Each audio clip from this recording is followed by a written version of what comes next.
Hello, I'm Howard Hughes, and I'm here to offer guidance to America and its business leaders. You are the market. Every purchase you make, every article you read, every platform you engage with, you dictate what thrives and what fades. The world does not shape you. You shape it through your choices. Consider this: media companies generate billions from outrage-driven content because engagement fuels advertising revenue. A 2021 study by the Pew Research Center found that high-emotion content spreads 70% faster than neutral news. Social media algorithms prioritize controversy over accuracy, not because they have an agenda, but because the market rewards it.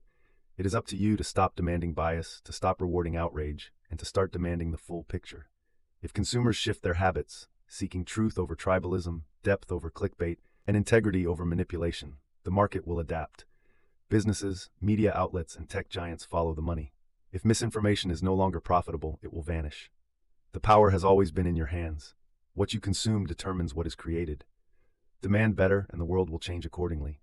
Both sides, all sides, and everything in between. Intellectual enlightenment begins with curiosity, and curiosity fuels the economy. If you demand knowledge, the market will supply it. If you demand integrity, businesses will compete for it. And if you demand division, well, you will be sold exactly what you ask for. But here's what too many are missing. The misinformation economy is reaching its boiling point. Everything has a point of diminishing returns. A moment when a once profitable industry begins to cannibalize itself. The smartest capitalists recognize when an economic model has peaked and when it's time to pivot. The misinformation economy is no different. For decades, media conglomerates, social platforms, and short-sighted corporations built their fortunes on outrage.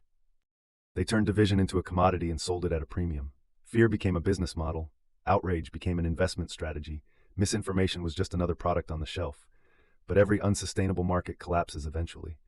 The most visionary entrepreneurs, the ones who survive, the ones who build, the ones who think ahead, see the writing on the wall before it's too late.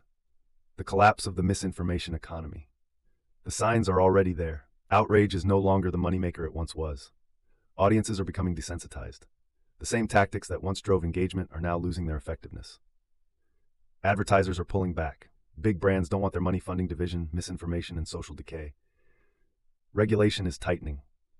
Lawmakers around the world are cracking down on misinformation, algorithmic manipulation, and deceptive media practices. An uninformed society doesn't innovate. If people aren't thinking critically, they aren't solving problems. And if they aren't solving problems, they aren't building the future.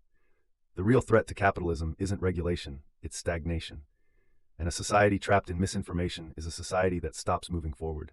So, here's the question for American business. Do you want to be the last empire of the misinformation economy? Or do you want to lead the next wave of progress? I never made my fortune chasing the past.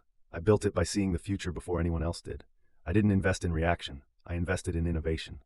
I didn't build TBA by manipulating emotions. I built it by seeing what others couldn't. I didn't break records in aviation by playing it safe. I broke them by pushing the limits of what was possible. I didn't make Hughes aircraft a leader by following outdated strategies. I did it by pioneering the future of aerospace. Had I been here today, I wouldn't have built a misinformation empire. I would have seen the end of the road before the rest, and I would have pivoted long before the crash. And that's exactly what the smartest business leaders are doing now. They are abandoning the failing outrage economy and building the economy of truth, trust, and progress. Because a nation of thinkers, builders, and problem solvers is more profitable than a nation of divided, distracted consumers. The next great business opportunity: truth as a competitive advantage. The future of capitalism belongs to those who recognize this shift. Companies that prioritize trust over manipulation will outlast those still chasing outrage. News outlets that compete on credibility will replace those still selling division. Tech leaders who design algorithms for knowledge will outperform those still optimizing for rage. The businesses that educate, inform, and equip people to solve real problems will become the new market leaders. The next great fortune won't be made by selling outrage, it will be made by selling solutions. America's choice: demand progress or be left behind. For decades, misinformation was profitable, but now it is reaching its tipping point. The market is shifting. The boiling point is near. So the question is, will you continue to reward deception, or will you demand progress? Will you consume reactionary content, or will you engage in intellectual curiosity? Will you be manipulated, or will you be empowered? America, the choice has always been yours, and the market will always follow. The age of misinformation made money, but the future belongs to those who build. The next wave of great business leaders won't be those who divide. They will be those who solve. For more, visit information-warfare.com. The market dictates. Adapt or perish.